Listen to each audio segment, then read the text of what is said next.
Today's video, we're going to be resoling these Red Wing 2950 Rover boots. They are in copper rough and tough leather. I haven't actually decided what soles are going to go onto these yet, so in about 6 minutes time, it will be a pleasant surprise for all of us. Let's get started.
At this point in rebuilding a shoe, I would normally be attaching the gemming or canvas rib to a footbed and then inserting that into the shoe. However, a couple of times now I've been asked why it is that I don't actually stitch that canvas rib or gemming onto the shoe, given that people perceive that that's a common failure point. So instead of doing all of that, I'm going to use this opportunity to show you why it is that I don't actually stitch that canvas rib onto a footbed and explain the reasons why it is that I don't do that. For the purpose of this demonstration, I'm going to be using a piece of cellulose fiberboard as the footbed and the canvas rib. There's no point gluing that canvas rib onto this piece of cellulose fiberboard at all, because the point in which the stitches would become relevant would be when the glue has completely failed. So there's just no point gluing it in the first place. So the gemming or canvas rib is this piece of material here. It's a T shape, that way up. And it's effectively a piece of canvas that's wrapped around a piece of cellulose fiberboard by the looks of it, and it's glued onto there to form this shape.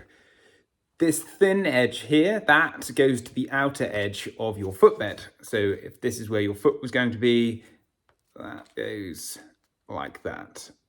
And the wide side is on the inside edge of the footbed. In order to stitch this, I used a post-bed sewing machine, but you could use a patcher. Anything that'll stitch through this material will be fine if you wanted to sew it on there. The reason why I don't sew it on there, this is now sewn on to my pretend footbed, and imagine that the glue has completely failed. You can catch hold of this, which is attached to the upper, so the piece of shoe that your foot is inside of is attached to this, and it can now float around. So the footbed inside the shoe can now move around separately to the upper, and you'll find that you'll start to get things shifting over to one side, and it's likely to cause stretching and other problems that you would generally want to avoid. The gemming coming away from the footbed doesn't happen in every single pair of shoes, and when it does happen, it happens in varying amounts. So given that there's so many variables in that, I would say that it's probably more down to the user or owner of that shoe and the conditions that that shoe is being used in, rather than there being an underlying problem with this style of manufacture. My biggest problem with things being stitched down like that is that you then can't lift the gemming back off of the footbed to put glue underneath and reattach it back down. I never charge anyone to stick the gemming back to their original footbeds if it's starting to come away, which is a normal thing to do in the circumstance you've taken the shoe apart.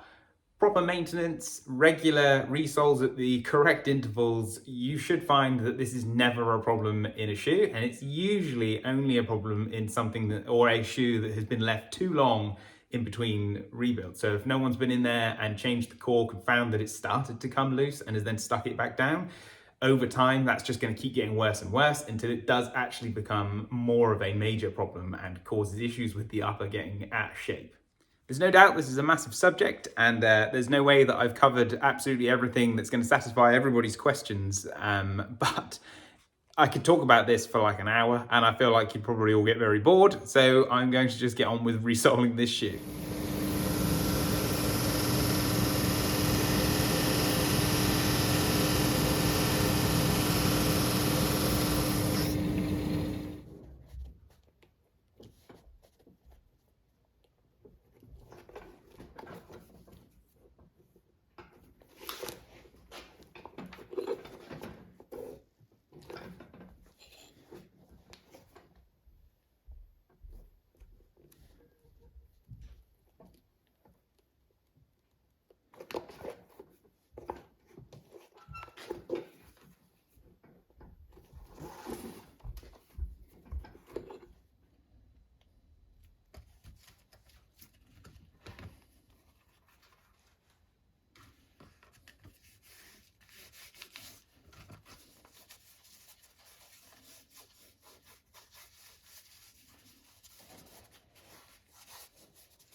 So Danite don't actually make a half sole, studded half sole in green, and nor does Vibram, who also make a studded sole. So I'm taking a full length studded sole and cutting it down into a half sole. That will also require me to taper it, which I will do on the sander in just a second.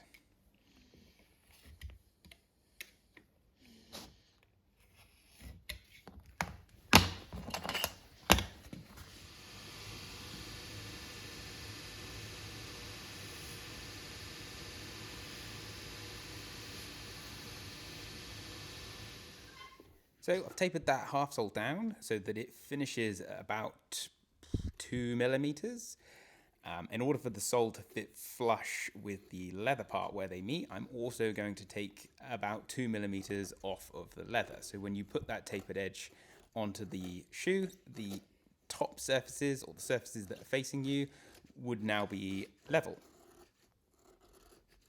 You could taper the leather part down using the sander to put this beveled sort of edge on there, but I prefer to use a knife because it gives you a much cleaner finish. I will probably dress this up afterwards on the sander to ensure that there is no high spots or low spots, and it's a very gradual taper.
everything on these Red Wing 2950 Rovers.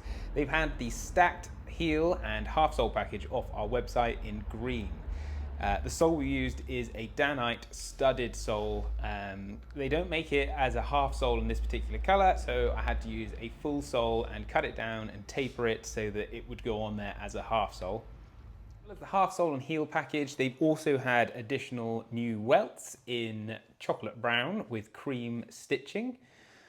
This resole package, along with a whole bunch of others, is available on our website, to which I will put a link in the description below, along with a discount code to get you 10% off of all resoles ordered through the website. If you can't find a resole package that you like, or you're not entirely sure what your boots might actually need, then just send us a message and we'll start sorting something out for you. That's it, and we'll see you next one.